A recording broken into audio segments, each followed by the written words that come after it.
Well, coming from out of London, we love going to the sea. We love to be at the river on the Thames, but we love to be at the sea.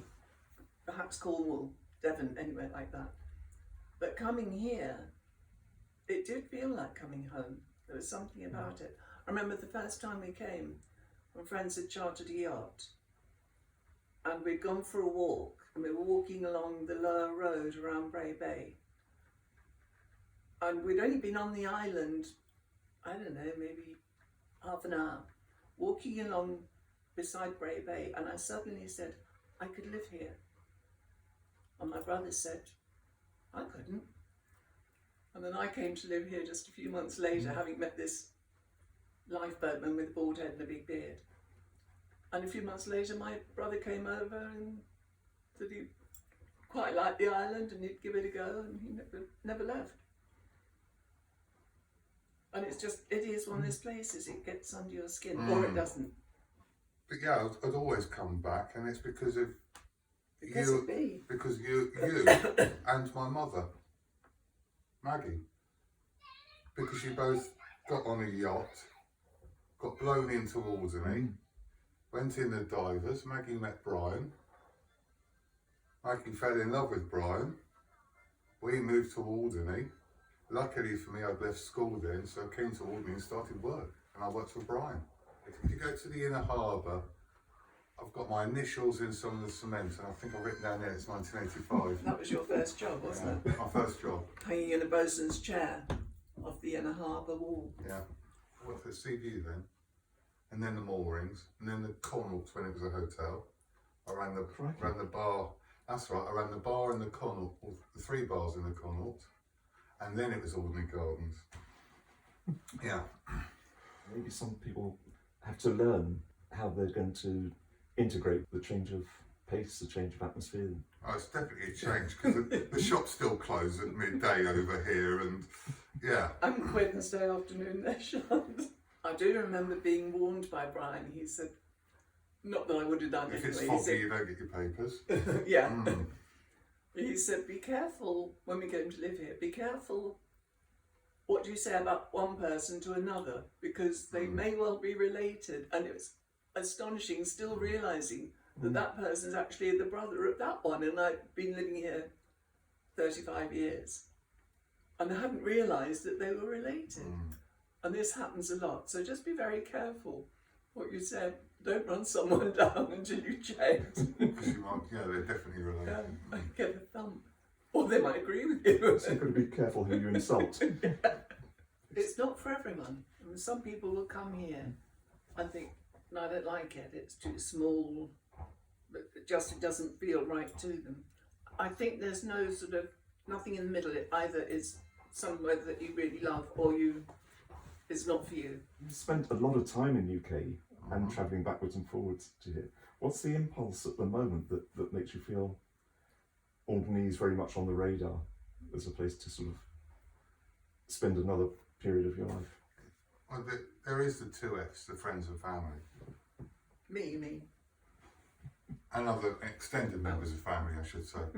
But then there's my friends as well, who are like my family.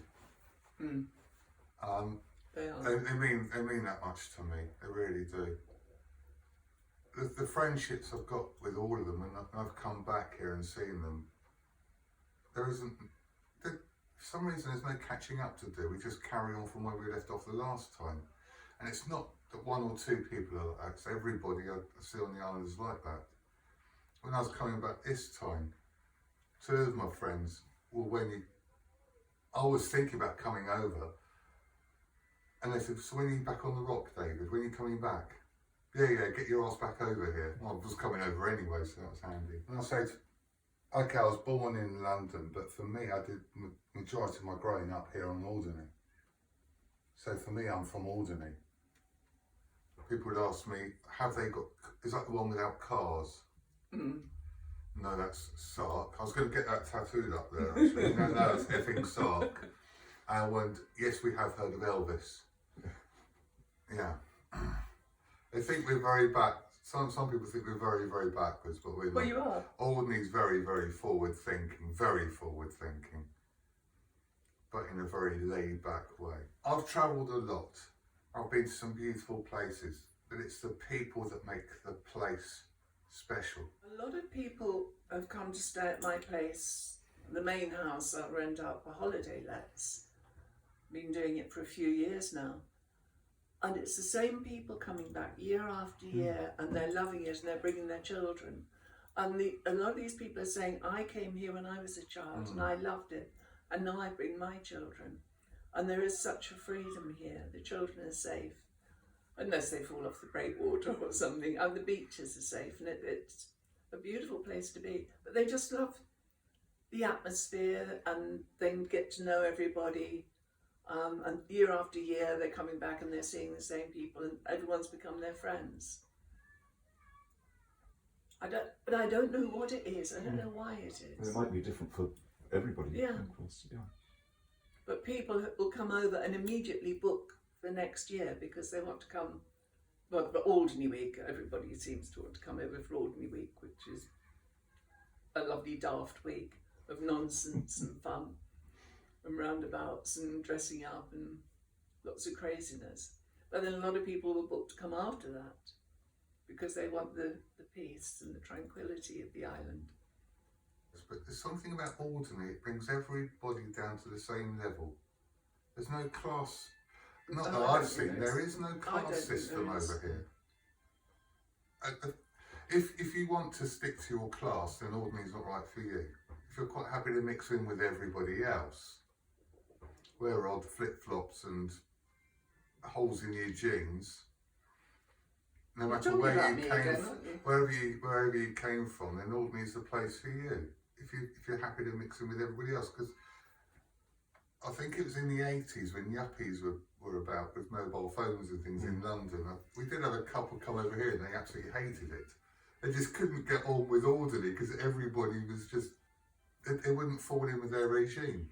I was just thinking that the holes in the jeans and the flip-flops and so on. That was our uniform. Well, you don't need to dress up, do you? Well, I don't need to present myself. I don't need a uniform to say who I am, what I'm doing. You can just be comfortable. Yeah. Well, as I said, you can wear wellies and a kilt and be an air traffic controller. Yeah. Well, I haven't tried that. But you can. Is that part of the job description? What I notice quite a lot, if you're driving around and a car has stopped in front of you and the driver is talking to someone in another car going the other way or someone in their garden, you just sit back and wait for them to finish their conversation.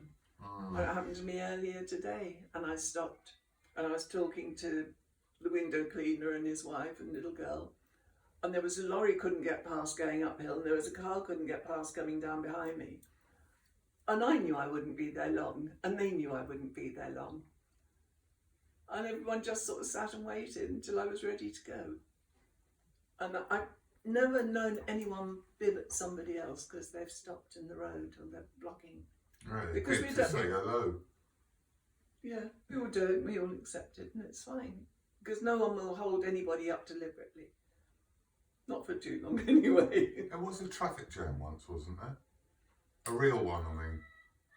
Oh, about 5 I cars. think it was in the 90s. I think it's a Thursday. In the high street. People still talking about it. Do you remember the roundabout? Yes. I remember the roundabout. Somebody decided, maybe a States member, that we ought to, where 3 roads meet, we ought to have a roundabout, but it was too small to have a proper roundabout. And I think they painted a white line, a white circle Yeah. on the road. Anyway, the lorries were coming up and everyone was coming up and cutting straight across it as they normally would. And someone said, "Oi, oi, there's a roundabout that's been painted there," and the driver of the vehicle just held their hand up, not very many fingers showing, and carried on. They weren't bothered. And I think it was the greengrocer. They put straw around and made a nest and put a duck in there, a plaster or rubber duck or whatever it was. And then the next, only had some eggs. Put some eggs in there. It was Easter eggs, wasn't it? I can't remember. I'm pretty sure it's Easter eggs. But anyway, I had the duck and he had the eggs. And then a day or two later, he went up the road and there were little fluffy ducklings around the duck. And then that was removed. And you put a table and chairs out there, and they were sitting right in the middle of the roundabout having tea. So I think the States completely gave up then and said, forget it, don't bother about a roundabout. That was the other thing with Alderney, doing your motorbike and your car driving tests on here. I think I was 15 here when I got my first motorbike. And I took the motorbike home and I said to my mother, I've got a motorbike, and she said, where are you going to go? I said, I'm going to go right around the island. 15 minutes later I got back, she said, where are you going to go now? I said, I'm going to go back round the other way. Yeah. Alderney, no zebra crossings, no dual carriageways, no motorways, no roundabouts, no hard shoulders, and a speed limit of 35 miles an hour unless you're in town and it's 15 or... Yeah. Then so you get your licence, you drive over here for several years and then go to the mainland and you're straight on the M27 and the M3 into London, and yeah, it expands the mind. Sorry? It was him who taught me how to start a car and stopping and starting. When you live without the keys. I think you're in Streatham or somewhere. No, Wimbledon. You were in Wimbledon in London. He had the old Volvo. And then it came over here and Brian's old Ford Fiesta up and down the runway. And then I was Royal Air Force and all over the place. Yeah. Was that good grounding for the Royal It definitely was. It was a Done runway. your training. But There's something, there's something. I don't know if it's comforting being in a small community. The familiarity is lovely. It can become a little claustrophobic. It's not for me, but I do like going to places where I'm completely anonymous as well, going off by myself and no one knows me. That is nice, but I'm always happy to come back. But for people that, you can always get off the island. For people that don't like it, there's people with private aircraft or they've got their own boats and you can go over to France for lunch, which is really a lovely thing to do. We used to do that quite a lot. You do need to get off. Brian always said that you get off the island and it sorts out your yardstick and what's good and what's important, and it gives you a better view of where you live. For people, some people find it just too much sometimes, but yeah, I think you do need to get off and get that balance. Maggie, David, thank you so much for finding the time. I know your days over here are limited. Your days are numbered. Oh yeah, when counting. But it's absolutely brilliant. Thank you for I did this morning. your reflections and things. Go off for a walk around the island. I used to run it when I was going to join the Air Force. But back in the UK, I set up a walking group to get people outside, especially during COVID and stuff, getting them outside to experience nature. I went out for a walk just over the north coast and over to the lighthouse and down to Raz and stuff and along Longji. And somebody has set up a small trail for other people to follow. And I think it's just wonderful. That's You've still got the nature out here and the amount of butterflies I saw. And yeah, that bit hasn't changed in the last 30 years since I left. It's still the same. Yeah. It's beautiful.